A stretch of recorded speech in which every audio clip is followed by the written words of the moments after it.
Good afternoon, Michael. Hey there. Nice Thanks to for see you. having me in your wonderful bar. Thanks for coming all the way to Seattle to have a cocktail. Yeah, but it looks like it's worth it. What do I get? You know, I'm going to leave that up to you, Okay. and at least for the first drink. So I see a quite nice centenario here. This is a nice intro to our conversation. So here we have some single village mezcal, which Okay. is made in Oaxaca. And it's pure stuff? Well, you have the maguey, which is a different plant Okay. and a different process made outside of Jalisco, where tequila is for the most part from. And this is going to be more rich and smoky, made in a different style too. And this is the reposado from Chamucos. So how about just a little taste of this Yeah. to get us started? Mexico, you've been to Mexico. I've been to Mexico. Making movies Yes. in the DF and also in the Frontera. Reynosa, yeah.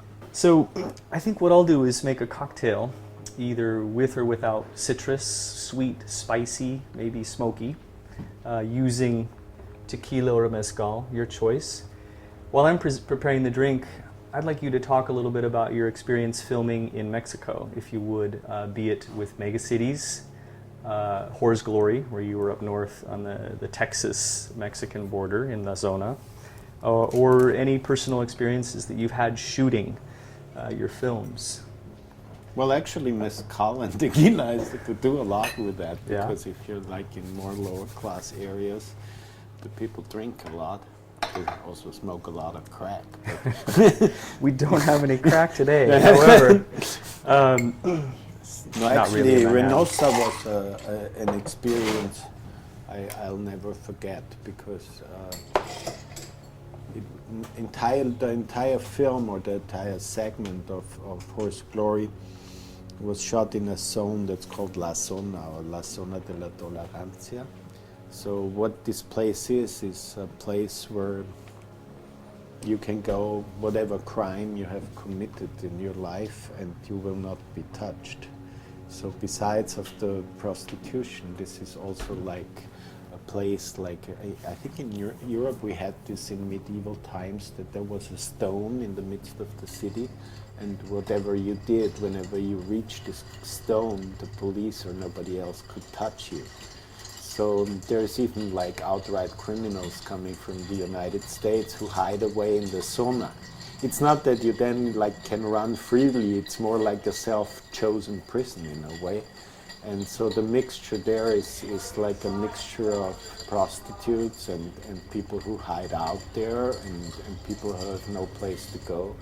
And it was that for You've gone to ages, great you know. lengths to explore the world. And But I envy sometimes the writers, you know, or the painters, because they can, in a way, just work when they want to work. As a filmmaker, you cannot always do that, because like Kurt Vonnegut, which we talk about writers, he said filmmaking is too fucking expensive to be much fun. Yeah. So he's right there, you know. You can sometimes when I think of a movie and find like my theme or what I want to do about the movie,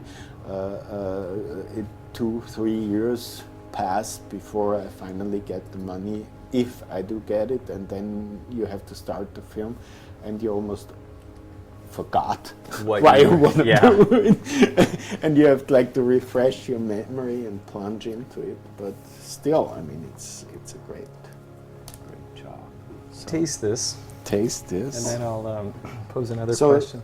What is it? So we have the same idea as the Manhattan cocktail, which would otherwise have whiskey and vermouth.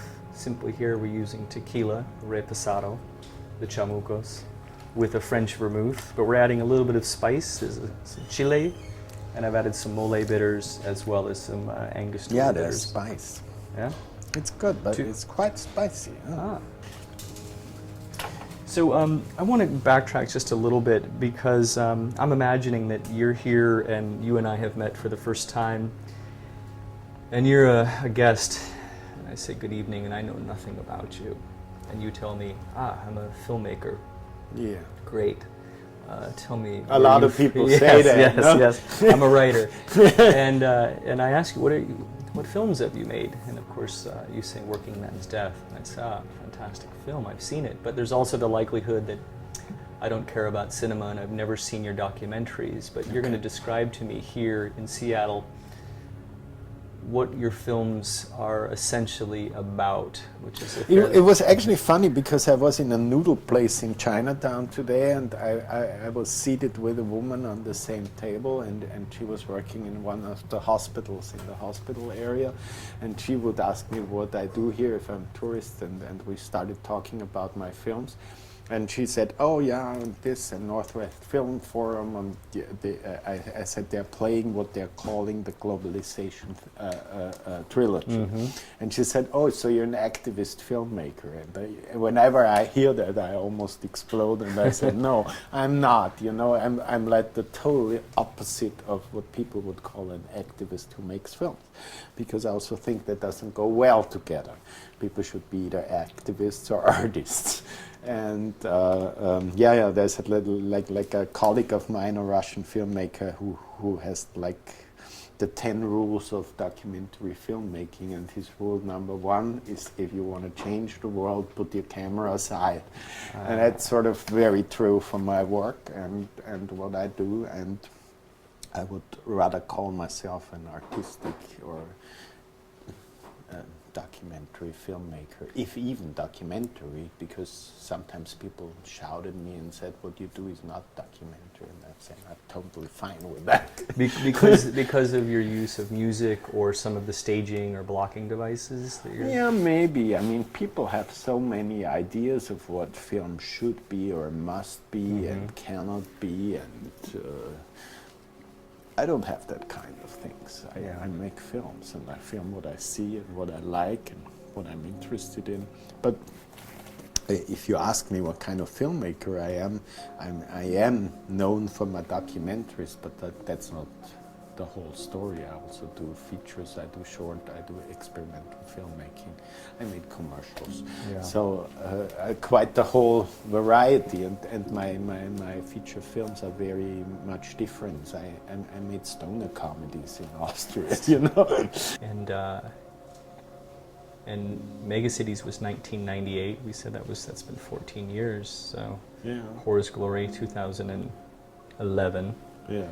So no, I can actually retire, no? Yeah, you've made enough films. You have a drink to that. But it was in the New York Times, the guy wrote about my retrospective here. He said a mid-career retrospective. Oh, this means... I like that. Yes. Yeah, I don't really think so, but it sounds nice. Yeah, there's a saying in like athletics where after 40 you're considered a master. Or they say like silver wings or some phrase to mean that you're not. I mean, the whole age. notion of retrospective feels a little that you're dead already. you're headed that way. Yeah. So that's not so nice then, but mid-career sounds good. But yeah, they could also be suggesting too that you're just now coming into your form, which is so often the case with filmmakers. They keep gathering momentum. Of course, you have this... It takes a while to learn your skills, pretty much in everything.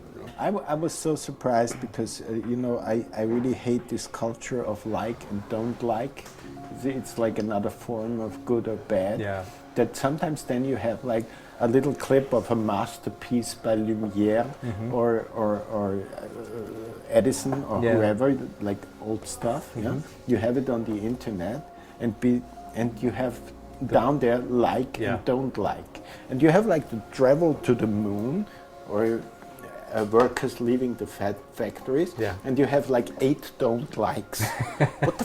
I mean, what the fuck? Yeah. You know, what you don't like about the first movie on Earth being shot? What kind of guy are you who sits there in his house and says, "I don't like this"? Yeah. Maybe it would have been better movies were not invented, or it wasn't shot properly. What kind of a culture is that? That like every janitor says to a world invention of movie, "Oh, I don't like that." Yeah.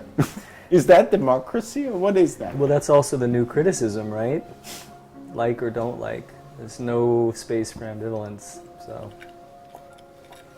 How about we have a... So your drink gets a like from me, okay? You like my drink. We're going to have a... But probably won't care, because you only would care if this is like the drink that has 1,800,364 clicks. And therefore... So what's... I will be... actually, I'm a little drunk. Yeah, but you have a driver. But... That's good. Yeah, this is... You've had chartreuse before. Yes, huh? We're going to do this just as a shot, because the Austrian filmmaker is leaving the bar. I'm going to remember you, and we're going to go out in style, assuming that we got along well. So how do we do this? We're just going to drink this quickly and then chase it with the beer. Okay. I'm down with that. And you say salud, santé in Deutsch? Prost. Prost. And thank you very much. It was a pleasure being your Nice guest. speaking with you.